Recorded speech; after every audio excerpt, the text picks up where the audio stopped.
But you're not here to listen to me, you're here to listen to Nina. Nina Bargisen is no stranger to the technical community. She's been working with Internet Exchange Points. She's chair of the Right Measurements Group and so many more things. It's not polite to talk for how long Nina is, and the valuable role she's brought to the community.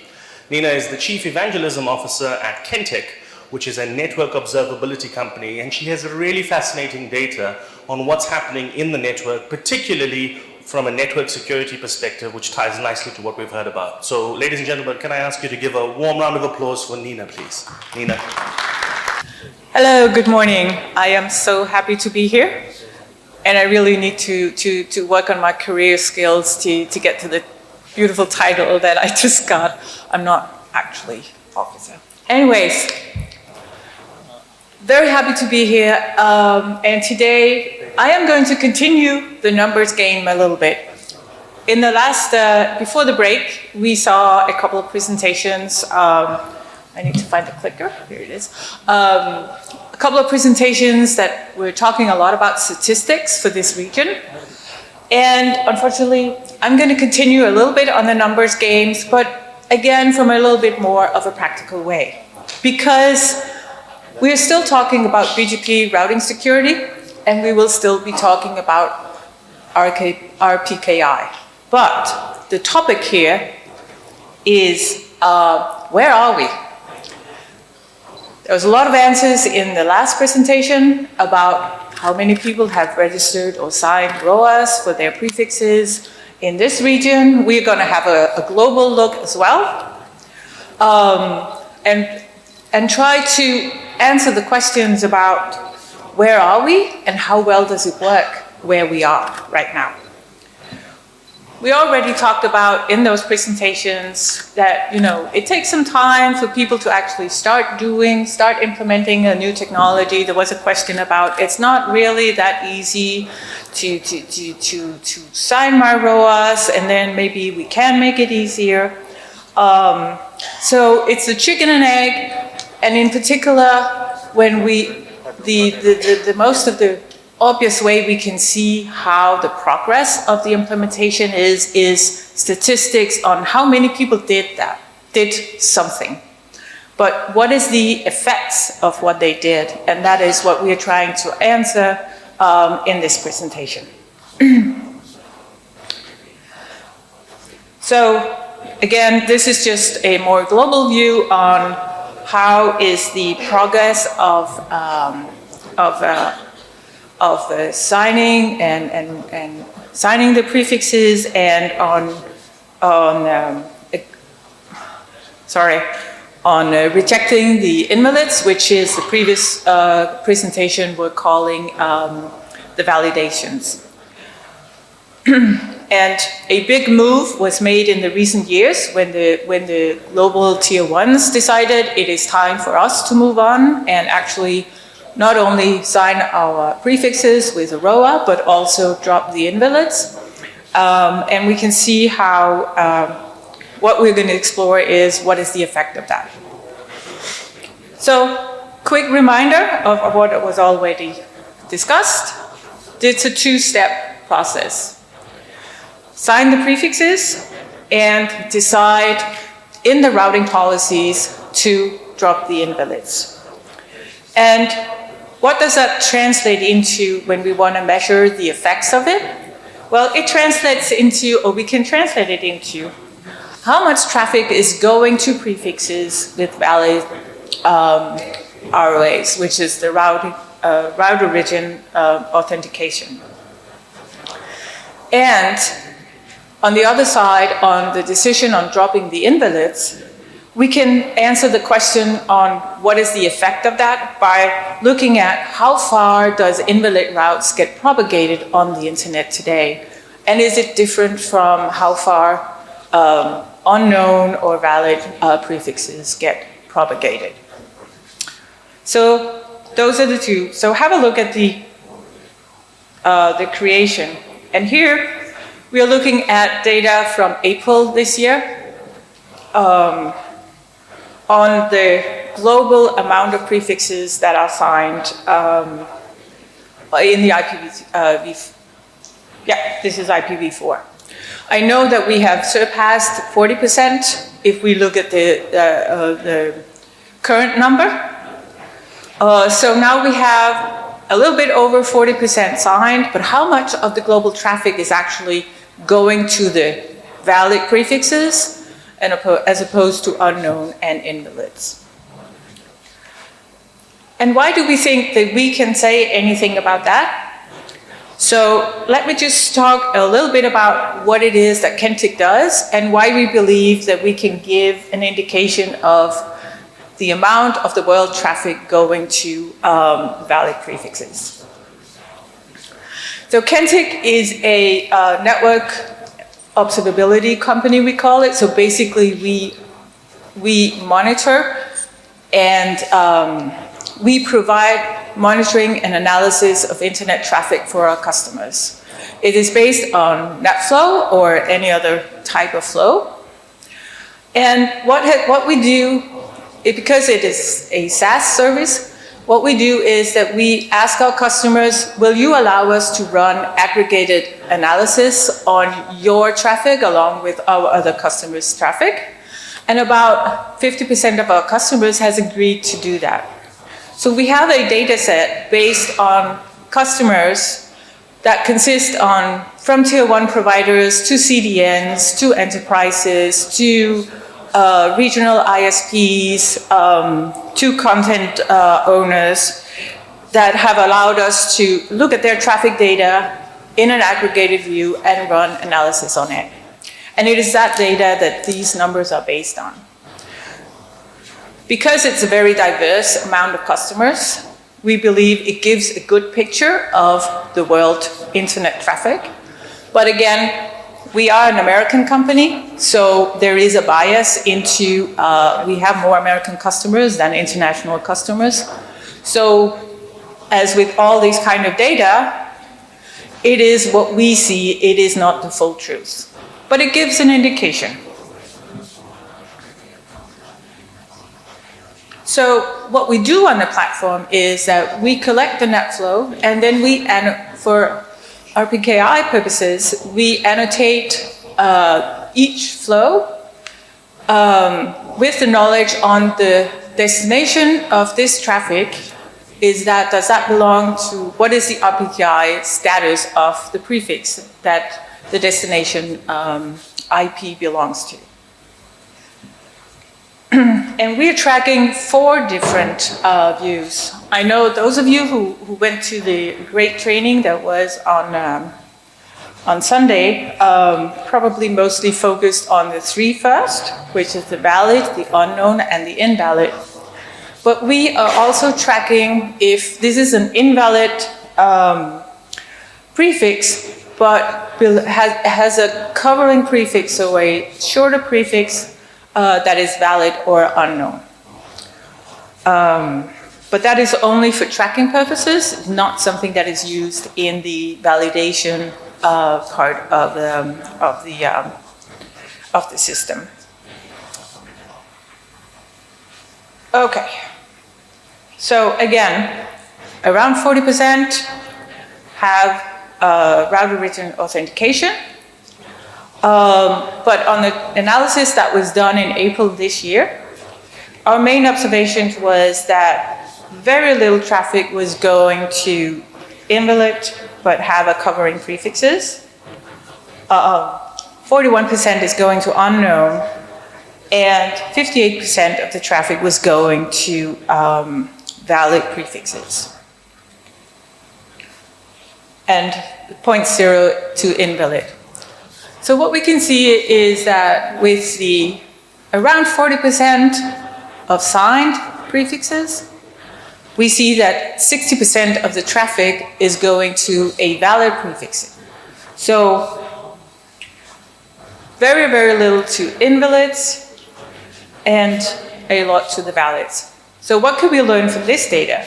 Well, once we can learn there is no harm in deciding to drop invalids. So if you're not doing that already, you can probably go ahead and do that without risking anything of the traffic coming into your customers. And the other one is, well, most of the world's traffic is going to a valid prefix, which is where we want the traffic to go. All of that traffic, none of that is hijacked traffic, because it can't be because of the validation. So you've already seen a lot about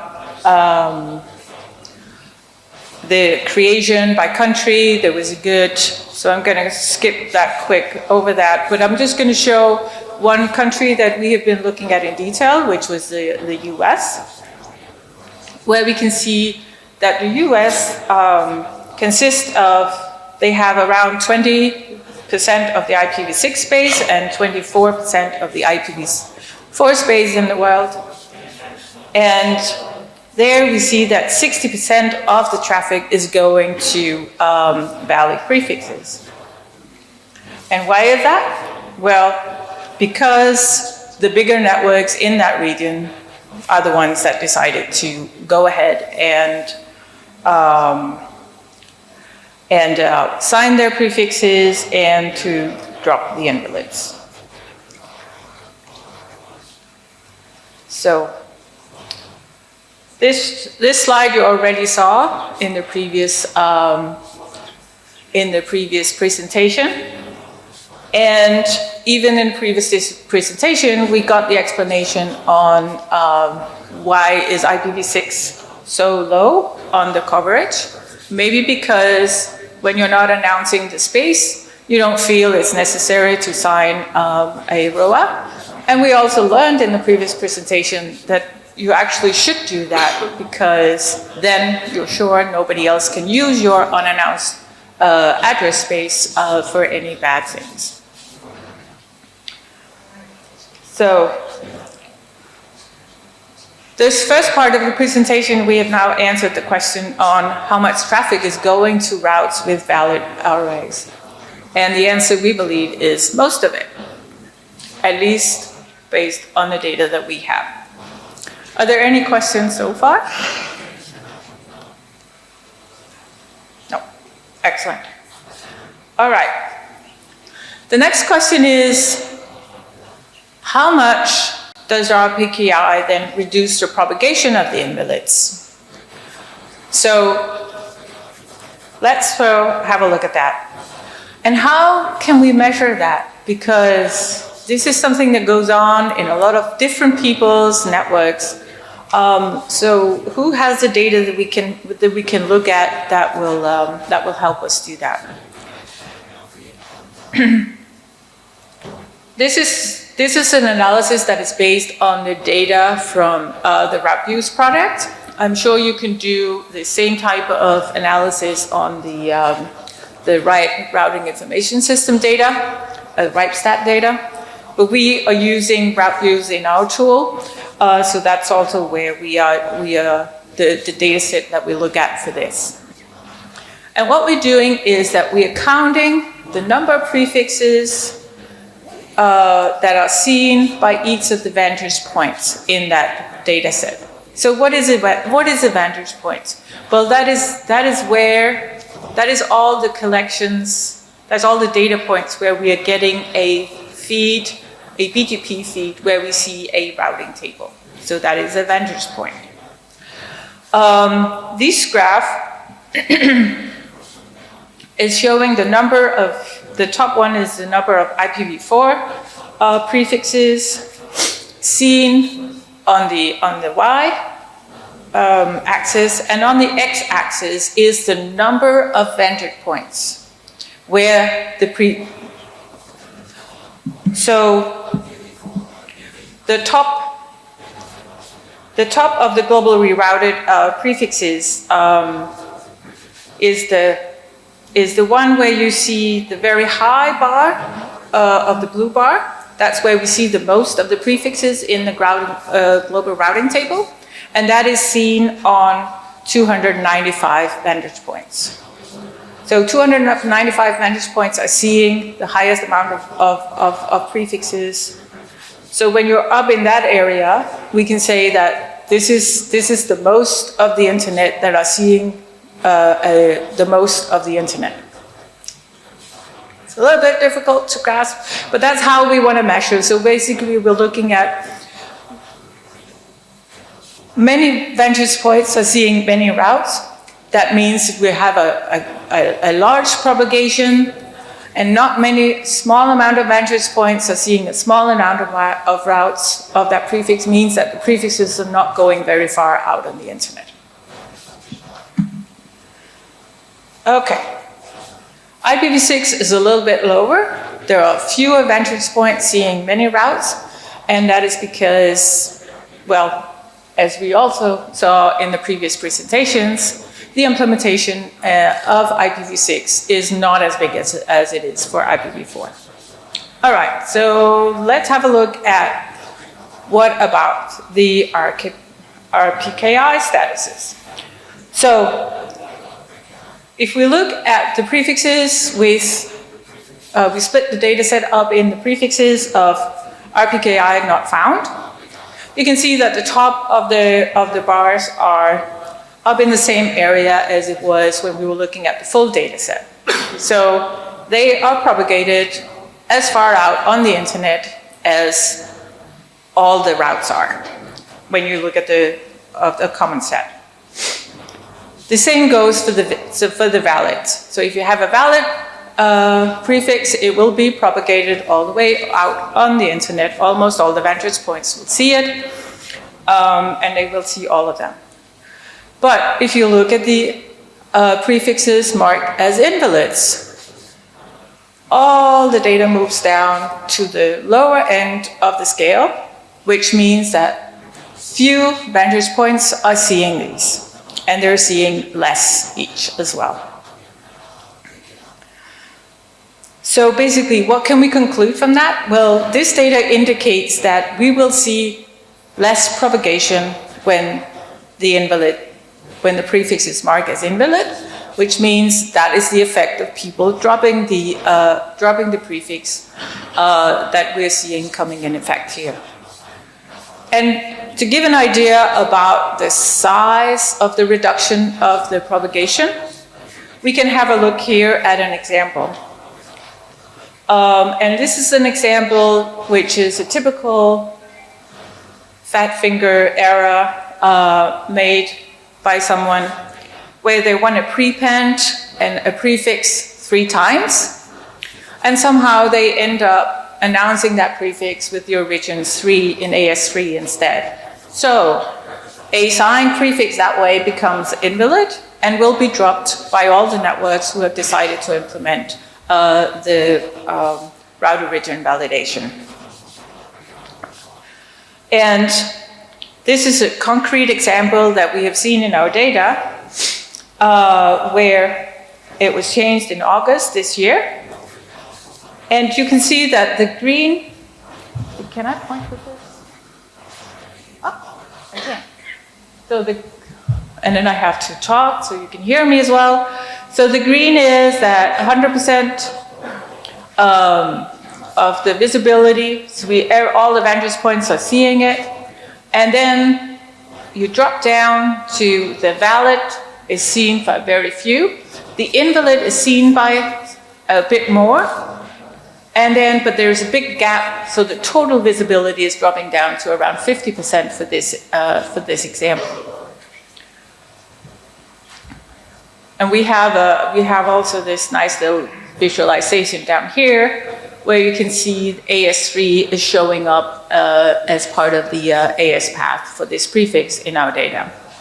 So there's still AS paths without, but it is kind of injected into some of the data. So when we look at this and we look at the aggregated events that we have seen of this and on the counts, we're kind of concluding that the reduction of the propagation is around half to a third.